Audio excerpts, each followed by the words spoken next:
Iri jambo dukunze kuryumva mu buzima bwacu bwa buri munsi. Reka turebe uburyo butanu bwose turikoreshamo mu buzima busanzwe.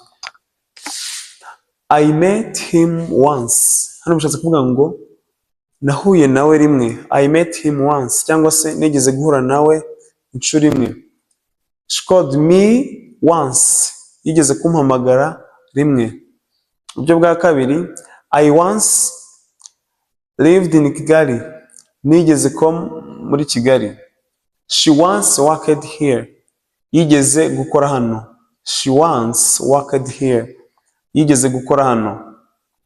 Gatatu, once you arrive, call me. Ushobora gukora nka as soon as. Once you arrive, ukimara kuhagera, mpamagare, call me. Once it stops, once it stops raining, we will go outside. Nukuvuga ngo ikimara kurekeraho kugwa, turaza kujya hanze. Once it stops raining, we will go outside. Ikimara kurekeraho kugwa, turajya hanze. Kane, once the exam is over, students feel happy. Ishobora nabwo gusobanurwa nka after, like nyuma yuko ikizami kirangiye abanyeshuri barishima. Once you understand, nyuma yuko usobanukiwe, they will become easy. Biraza koroha.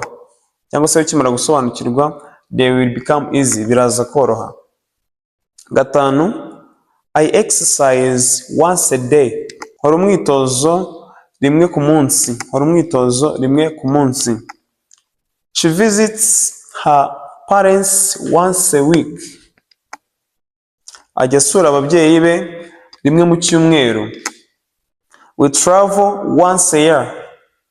Tujya dutembera rimwe mu mwaka.